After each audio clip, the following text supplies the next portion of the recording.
honorables membres du bureau, honorables députés, chers collègues, j'interviens pour présenter 2 points importants sur base desquels j'estime que notre vote autour de la loi d'habilitation devrait être défavorable. La première raison, chers collègues, la guerre d'agression dont notre pays est victime aujourd'hui de la part du Rwanda et de l'Ouganda est à sa 5e phase. La première phase, c'est 96-97, sous l'AFDEL. La deuxième phase, 98 à 2003, l'accord de Sun City. La troisième phase, 2004, avec la prise de Bukavu, jusqu'au 23 mars 2009, la signature des fameux accords du 23 mars. La 4e phase, 1er avril 2012, la fameuse guerre du M23, jusqu'à l'accord de Nairobi du 12 décembre 2013. Et la 5e phase, c'est l'actuelle, qui commence depuis le 8 novembre de l'année passée. Honorable Président, chers collègues, depuis le début de la 3e phase de cette guerre d'occupation, le Rwanda et l'Ouganda ont changé leur stratégie. Ils ont opté pour une stratégie d'occupation militaire intensive que ces 2 pays s'emploient à légaliser par des accords conclus en dehors du Parlement.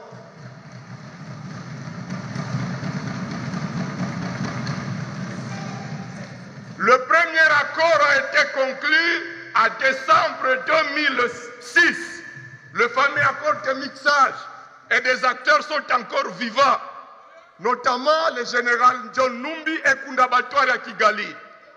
Et pendant cet accord-là, plus ou moins 8000 éléments ont été intégrés dans nos forces de défense et de sécurité. Le deuxième accord, c'est le fameux accord du 23 mars 2009, qui a précédé par un accord secret à Kigali en décembre 2008. De cet accord est née la fameuse opération Umoja-Wetu. Et l'accord du 23 mars, par lequel plus ou moins 7000 éléments ont été intégrés dans l'armée. De ces accords-là, signés en dehors du Parlement, il a été convenu que ces gens-là, non identifiés, devaient rester opérés seulement au Kivu. Vous avez le livre d'un professeur congolais vaillant du centre CEPAS qui a démontré que sur pied de ces accords, avant la 4e guerre, ces gens issus du CNDP ont obtenu 43% des fonctions de commandement au Nord Kivu, 39% des fonctions de commandement au Sud Kivu.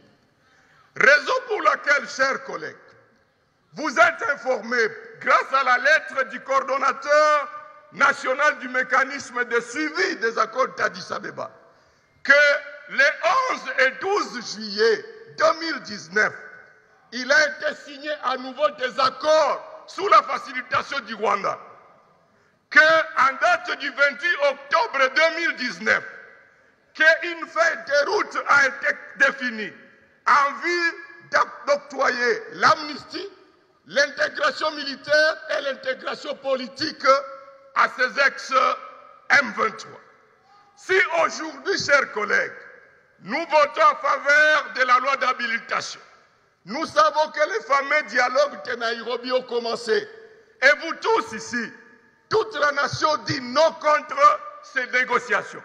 Qu'adviendrait-il si, à notre absence, à nouveau, des accords secrets sont signés pour permettre d'accorder l'intégration militaire et politique à ces gens-là?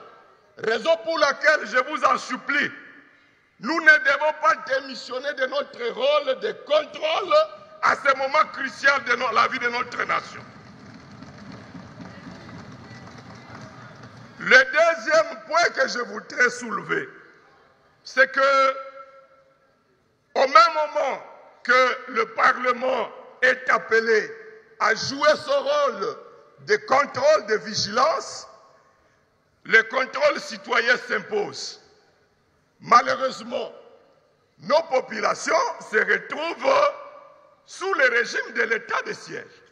Et à ce titre, le gouvernement a le devoir de nous dire pourquoi pendant les 90 jours que nous lui avons accordés en date du 24 décembre, 90 jours d'habilitation, les choses se sont empirées, au point que beaucoup d'animateurs de l'état de siège ont abusé de ce pouvoir sous le regard de Madame la ministre de la Justice pour monnayer la justice, pour multiplier les taxes à Ville de Goma, à Kassindi, partout.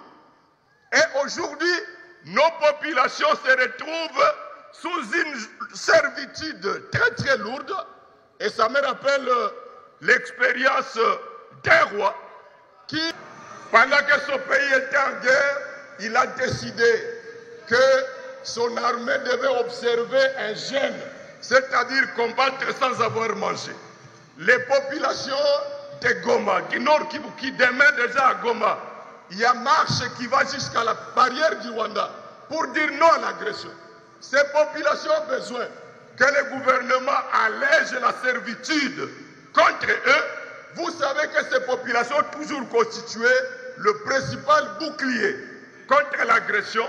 L'expérience de 2003-2013 nous en donne la preuve. Je vous en supplie donc, chers collègues, qu'aujourd'hui plus que jamais, nous ne devons pas laisser une brèche qui permette à ce que des accords de contre-nature soient signés en dehors du contrôle du Parlement.